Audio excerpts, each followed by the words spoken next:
آج آپ کچھ انوکھا، کچھ نرالا، بڑا ہی پیارا سننے جا رہے ہیں۔ ان جیسا حسین رب نے کوئی اور بنایا ہی نہیں ہے۔ وہ شمس الضحیٰ ہیں، وہ بدر الدجا ہیں۔ تیرا خلق سب سے بالا، تیرا حسن سب سے اعلیٰ، فدا تجھ پہ سب زمانہ، مدنی مدینے والے۔ بلغ سلامی روضۃ فیہا النبی المحترم۔ وہ ایسے آقا ہیں جن کو کوئی ایک بار دیکھ لے ساری زندگی ان کے حسن و جمال کے جلووں میں گم ہو جاتا ہے۔ جی ہاں، وہ آقا جن کا آپ نے بھی اور میں نے بھی کلمہ پڑھا ہے صلی اللہ تعالیٰ علیہ وسلم۔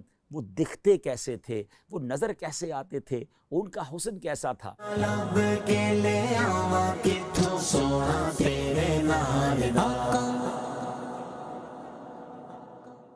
پیارے پیارے اسلامی بھائیوں اور مدنی چینل کے ناظرین، آپ نے آج تک بڑے حسین لوگوں کے تذکرے سنے ہوں گے یا انہیں دیکھا ہوگا۔ ہو سکتا ہے بڑے دنیا کے حسین مقامات بھی دیکھے ہوں اور ان کا تذکرہ سنا ہو، مگر آج آپ کچھ انوکھا، کچھ نرالا، کچھ بڑا ہی پیارا سننے جا رہے ہیں۔ امید ہے جیسے جیسے آپ سنتے جائیں گے دل کی مرجھائی کلیاں کھلتی چلی جائیں گی، انشاءاللہ شوق دیدار بڑھتا چلا جائے گا۔ جیسے جیسے سنتے جائیں گے کئیوں کی آنکھیں اشک بار ہوتی چلی جائیں گی۔ کس کا تذکرہ ہونا ہے؟ اس حسین کی بات ہونی ہے، اس حسن و جمال کے پیکر کا تذکرہ ہونا ہے کہ ان جیسا پیارا، ان جیسا سونا، ان جیسا حسین رب نے کوئی اور بنایا ہی نہیں ہے۔ جی ہاں، آج اس ہستی کا تذکرہ ہونا ہے جس جیسا سونا، پیارا اور حسین رب نے بنایا ہی نہیں ہے۔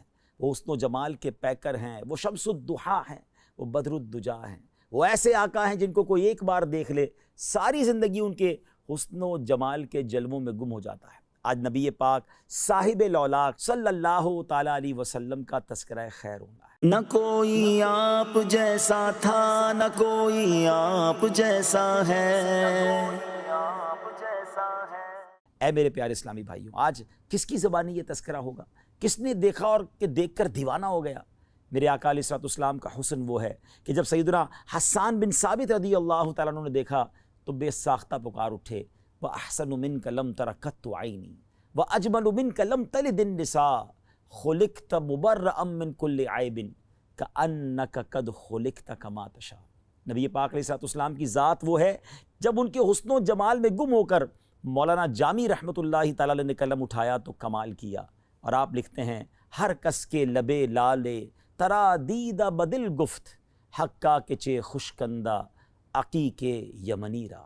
وہ آقا ہیں کہ جب امام عشق و محبت اعلیٰ حضرت فاضل بریلوی رحمۃ اللہ تعالیٰ علیہ نے آپ کے چہرہ انور کے تصور میں گم ہوئے تو کیا لکھتے ہیں، خامہ قدرت کا حسن دستکاری واہ واہ، کیا ہی تصویر اپنے پیارے کی سنواری واہ واہ۔ کہیں لکھتے ہیں، کاف گے سوہا دہن یا ابرو آنکھیں عین صاد، کاف ہا یا عین صاد، ان کا ہے چہرہ نور کا۔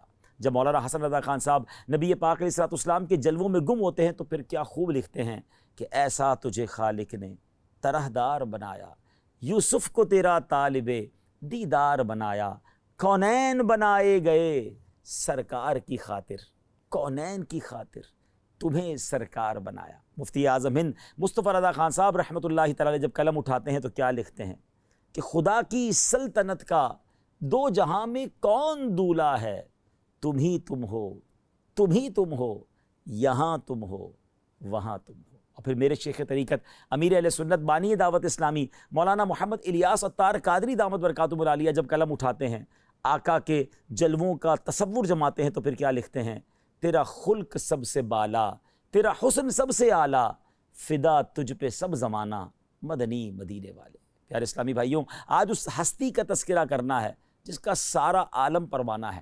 جبھی تو مفتی اعظم لکھتے ہیں نا، تو شمع رسالت ہے، عالم تیرا پروانہ، تو ماہ نبوت ہے، اے جلوہ جانانا۔ اے جلوہ جانانا، اے جلوہ جانانا۔ آئیے اس جلوہ جانانہ کا تذکرہ سنتے ہیں، اور کس کی زبانی؟ جی ہاں، اس ہستی کی کہ جس نے ایک بار دیدار کیا، پھر جن الفاظ کے ساتھ تعارف پیش کیا۔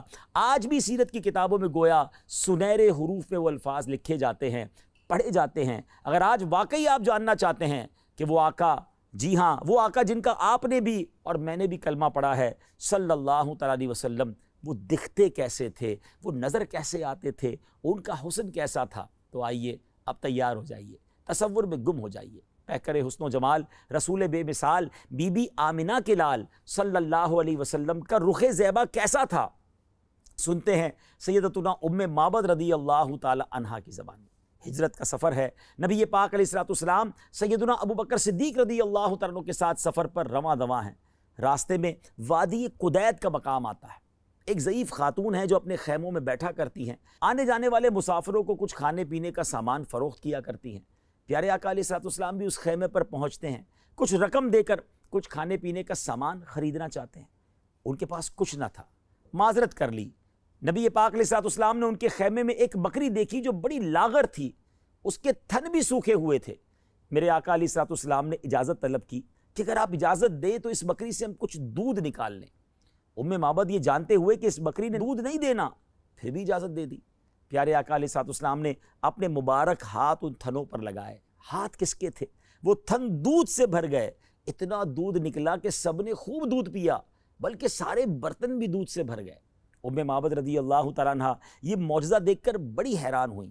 میرے آقا علیہ السلام تو اپنا دیدار کروا کے چلے گئے، مگر ان کے سبحان اللہ گھر والوں کو دیوانہ بنا گئے، اس گھرانے کو اپنا دیوانہ بنا گئے۔ ابھی وہ ایمان نہیں لائے تھے۔ ابو معبد رضی اللہ تعالیٰ جب واپس آئے اور ام معبد کے جو شوہر ہیں گھر میں جب دودھ سے بھرے ہوئے برتن دیکھے تو پوچھتے ہیں کہ کون آیا تھا، یہ کیا معاملہ ہے؟ تو آپ فرماتی ہیں ایک مبارک آیا تھا۔ نبی پاک کا نام بھی ابھی انہیں نہیں پتا تھا، نام بھی نہیں پوچھا تھا، تو نام کہا، ایک مبارک ہستی تھی، ایک مبارک شخصیت تھے۔ کہا یہ تو بتاؤ وہ دکھتے کیسے تھے، ذرا بتاؤ تو صحیح وہ کیسے تھے۔ اے پیارے اسلامی بھائیوں، مدنی چینل کے ناظرین، اب سنیے میرے آقا کیسے دکھتے تھے، نبی پاک کا حسن و جمال کیسا تھا۔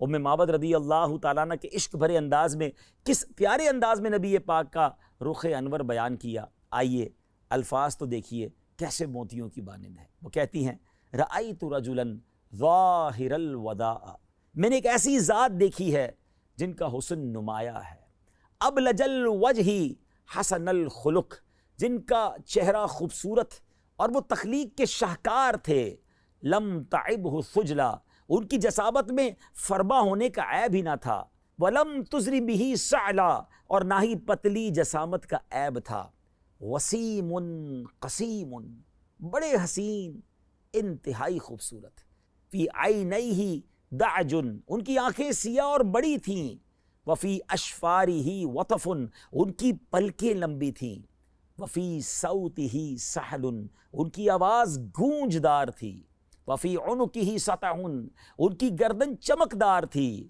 وفی لحیتہ کثاثا، اور جبکہ ان کی داڑھی مبارک گھنی تھی، ازج اقرن، دونوں ابرو باریک اور ملے ہوئے تھے، ان صمت فعلیہ الوقار، جب وہ خاموش ہوتے تو پر وقار ہوتے، وَإِن تَكَلَّمَ سَمَا وَعَلَاهُ الْبَهَا، جب گفتگو فرماتے تو چہرہ پر نور اور بارونق ہو جاتا، اجمل الناس وابہاہم من بعید، جب انہیں دور سے دیکھا جاتا تو تمام لوگوں میں سب سے زیادہ حسین نظر آتے اور باروب نظر آتے، وَأَحْسَنَهُ وَأَحْلَاهُ مِن قریب، اور جب قریب سے دیکھا جائے تو اس سے بھی زیادہ خوبصورت اور حسین دکھائی دیتے، حلو المنطق، نہایت ہی شیریں گفتار تھے، فضل لا نظر ولا حضر، جامع کلام کرنے والے اور فضول کلام سے پاک، کأن منطقہ خرزات نظم یتحدرن، زبان مبارک سے ادا ہونے والے کلمات گویا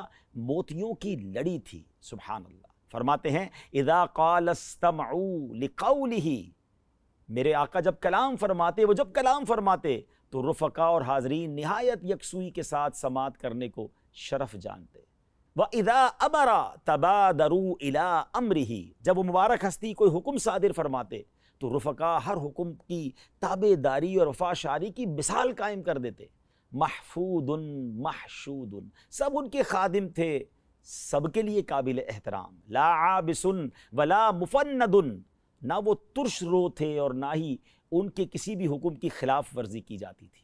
سبحان اللہ۔ ناظرین کیسے موتیوں والے الفاظ ہیں، ذرا غور کیجئے نا کہ صحرا میں رہنے والی خیمہ میں رہنے والی ایک خاتون نے نبی پاک کا ذکر خیر اتنا شاندار انداز میں کیا کہ آج تقریباً 1450-1500 سال کے بعد بھی سیرت کی کتابوں میں ان کا ذکر ہو رہا ہے. آج ان کا ہم نام لے رہے ہیں. ویسے اس زمانے میں بہت ساری خیمے والی ہوں گی، مگر ان کا چرچا کیوں ہے؟ کہ بات یہ ہے کہ ان کے جو غلام ہو گئے، وقت کے امام ہو گئے، نام لیوا ان کے جو ہوئے، ان کے اونچے نام ہو گئے. صحرا میں جب چاندنی رات ہو تو چاند کی چمک دمک دیکھنے کے لائق ہوتی ہے. چاندنی سے گویا سما ڈھک سا جاتا ہے. صحرا میں جب چاند نظر آتا ہے تو بڑا خوبصورت، بڑا حسین، بڑا چمکدار. ایک بار سیدنا حضرت جابر بن سمرہ رضی اللہ تعالیٰ عنہ فرماتے ہیں کہ حدیث پاک کا خلاصہ ہے کہ چاندنی رات تھی اور میں نے 14ویں رات کے چاند کو دیکھا. اور پھر نبی پاک علیہ الصلوۃ والسلام بھی جلوہ فرماتے میں نے آقا کا بھی دیدار کیا. ایک بار پھر میں نے 14ویں رات کے چاند کو دیکھا، پھر نبی پاک کو دیکھا. کہتے ہیں میں دیکھنے لگا کہ کون زیادہ خوبصورت ہے. اور پھر کہتے ہیں کہ اللہ کی قسم میرے آقا علیہ الصلوۃ والسلام 14ویں رات کے چاند سے زیادہ خوبصورت ہے. اللہ اکبر. کہتے ہیں واللہ میرے آقا 14ویں رات کے چاند سے زیادہ حسین اور باکمال ہے. سبحان اللہ. کس کس حدیث کی بات کی جائے، اس نورانی چہرے کی کس کس انداز سے تذکرہ کیا جائے. بی بی عائشہ صدیقہ رضی اللہ تعالی عنہا فرماتی ہیں، حدیث پاک کا خلاصہ ہے کہ ایک بار میں رات کا آخری پہر تھا اور کچھ سی رہی تھی، میرے ہاتھ سے سوئی گر گئی. کہتی ہے میں نے وہ سوئی تلاش کی مگر وہ مجھے نہ ملی. اتنے میں میرے آقا صاحب معراج، نور والے آقا صلی اللہ تعالی علیہ وسلم اپنا نور والا چہرہ چمکاتے ہوئے میرے گھر تشریف لائے. میرے آقا تو کمرے میں کیا آئے، پورا گھر ہی جگمگا اٹھا، بکائے نور بن گیا. کتنی روشنی ہوئی کہ کہتی ہے ان مبارک نورانی شعاؤں کی برکت سے میں نے اپنی گم شدہ سوئی کو تلاش کر لیا. اے میرے پیارے اسلامی بھائیوں اور مدنی چینل کے ناظرین، آج ہم نے اپنے آقا، پیارے پیارے آقا، حسین آقا صلی اللہ علیہ وسلم کا ذکر خیر سنا ہے، ان کے سراپے کے بارے میں سنا ہے، ان کے حسن و جمال کے بارے میں سنا ہے. پھر کیوں کسی اور سے پیار کیا جائے، پھر کیوں کسی اور سے محبت کی جائے. ارے اگر محبت کرنی ہے، کسی کا دیوانہ بننا ہے، کسی کو آئیڈیل بنانا ہے، تو فقط نبی پاک علیہ الصلوۃ والسلام کی ذات کو اپنا سب کچھ بنا لیجئے، اپنی امیدوں کا محور بنا لیجئے، ان کی یاد میں تڑپا کیجئے، ان کے ذکر کو اپنی زبان پہ جاری کیجئے، اور آقا علیہ الصلوۃ والسلام کے دیدار کی تمنا دل میں رکھیے. تمنا یہ ہو کہ اے کاش کبھی ایسا بھی ہو خواب میں میرے ہوں جس کی غلامی میں وہ آقا نظر آئے. ان کی سنتوں پر عمل کیجئے، ان کے فرامین پر عمل کیجئے، ان کی نافرمانی والے کام نہ کیجئے. الحمدللہ دعوت اسلامی کا ماحول وہ مدنی ماحول ہے جو عشق رسول کے جام ہمیں بھر بھر کر پلاتا ہے. آئیے اس ماحول سے وابستہ ہو جائیے، قافلوں میں سفر کیجئے، نیک اعمال پر عمل کیجئے اور مدنی چینل دیکھتے رہیے.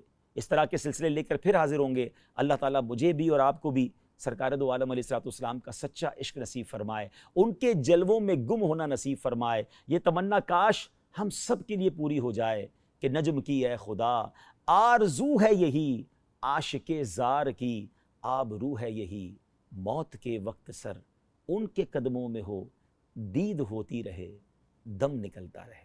آمین بجاہ نبی امین صلی اللہ تعالی علیہ وسلم. لب کے لے آواں کتھوں سونا تیرے نال دا، لب